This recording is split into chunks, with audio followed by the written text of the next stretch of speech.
On an April evening in Seymour, Indiana, everything started as usual. Hayden, Howard, a 24-year-old young mother, was watching through the kitchen window as her son Noah played in the yard with their beloved pet, an English Mastiff puppy named Jackson. The sun was slowly setting, painting the sky in soft shades of pink and gold. Jackson, as always, was full of energy, running around the yard, making Noah burst into happy laughter. No one could have imagined that this peaceful evening would mark the beginning of a real nightmare. Hayden remembered the moment she brought Jackson home for the first time, a tiny puppy with clumsy paws and kind eyes. Noah couldn't believe his happiness then. He finally had a real friend. From the very first day, they were inseparable, spending every free minute together. Despite his impressive size, Jackson was always gentle with little Noah, as if he understood that he had to protect his young owner. That fateful evening, Hayden noticed something unusual on Jackson's fur when he returned from the yard. At first, she didn't pay much attention. Dogs often bring back signs of their adventures. Probably got into some bushes again, she thought absent-mindedly,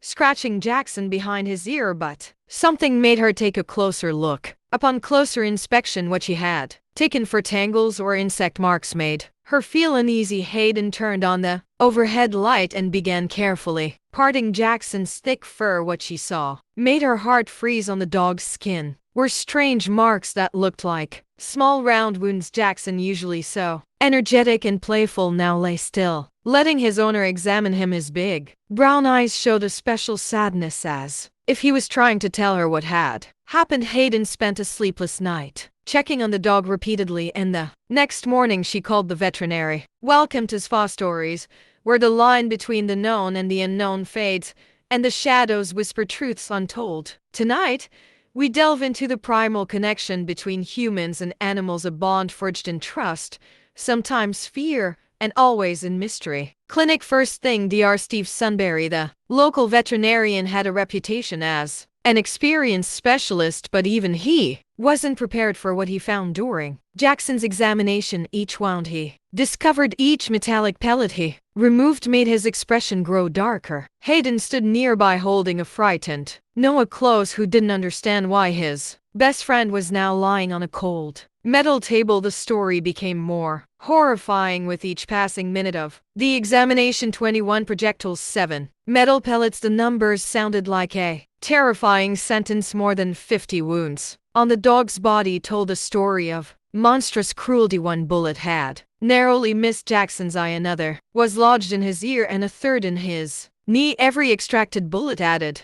another chapter to this story of senseless violence. During the days Jackson stayed at the veterinary clinic, Noah would arrange his friend's toys in perfect order on the floor of his room. Every evening, a plush rabbit, a worn ball, and a favorite bone on each item held memories of their happy days together. The boy would fall asleep hugging Jackson's old collar, which his mom had removed on the first day at the clinic. At night, Hayden often heard her son talking in his sleep, calling for his four-legged friend. In those moments, she would sit by his bed, stroke his head, and whisper that everything would be fine, though she couldn't hold back her tears. Every morning began with the same question: Mom, are we going to see Jackson today? The Seymour police responded immediately. Detective Sergeant C.J. Foster personally led the investigation. Marks on the trees in the Howard's yard told their own stories. Someone had methodically, like at a shooting range, targeted the defenseless dog. The trajectory of the shots pointed to the neighbor's house. The nurses at the veterinary clinic grew to love the brave dog. They nicknamed him the Smiling Warrior. Even on the hardest days, Jackson wagged his tail whenever someone entered his room. One of the nurses, Sarah, brought him homemade cookies and read books to him during her lunch break. Tim Woodward, the Howard's neighbor, seemed like an ordinary man. No one could have guessed that such darkness was hidden behind the walls of his home. The scene uncovered during the search shocked even seasoned police officers. Besides the weapon used against Jackson, the house was filled with drugs and equipment for their use. The picture of the crime became clearer and more horrifying. Now the animal abuser was undoubtedly facing a long prison sentence. Dr. Sun later admitted to Hayden that in 20 years of practice, he had never seen a dog with such a strong spirit. Each procedure to remove the bullets could have been excruciating, but Jackson lay still, as if understanding that they were trying to help him only occasionally when the pain became unbearable. He would whimper softly, and the sound broke the hearts of the entire clinic staff at the police station. Jackson's story left no one indifferent. Detective F stayed late every evening, double-checking the evidence. His partner joked that he was taking this case more seriously than some homicides because this is attempted murder. Foster replied, looking at photos of Jackson's wounds. Neighboring children brought handmade cards wishing Jackson a speedy recovery. They hung them on the Howard's fence, creating a bright ribbon of support. The local bakery began selling dog-shaped cookies, donating part of the proceeds to Jackson's treatment. At Noah's school, he became a hero. His classmates, after hearing Jackson's story, organized a fundraiser for new toys for the dog. The teacher used the story in her lesson, talking about the importance of kindness and care for animals. For the first time, Noah felt that his family's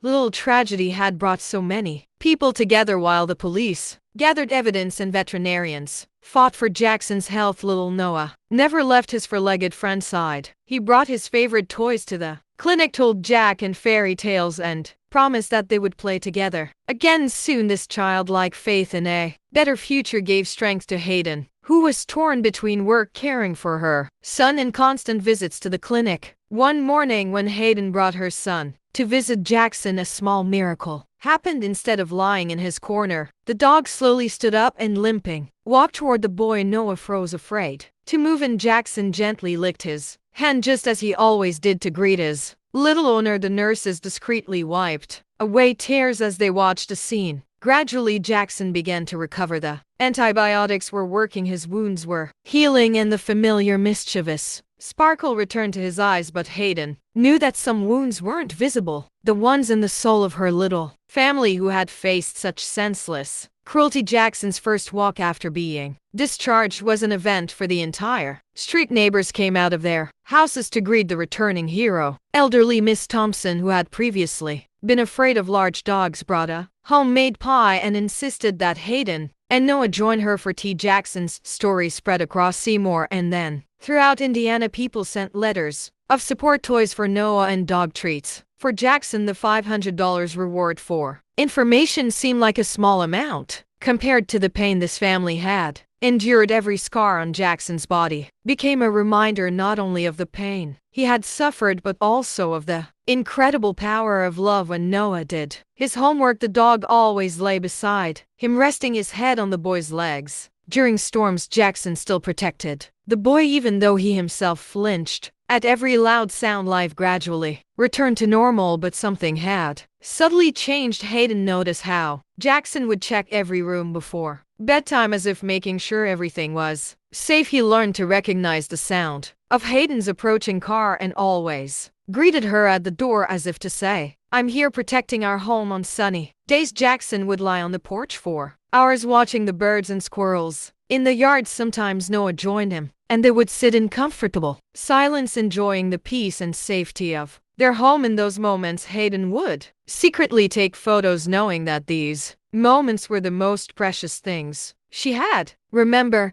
the next time you hear the rustle of leaves or feel unseen eyes watching, it could be more than just your imagination.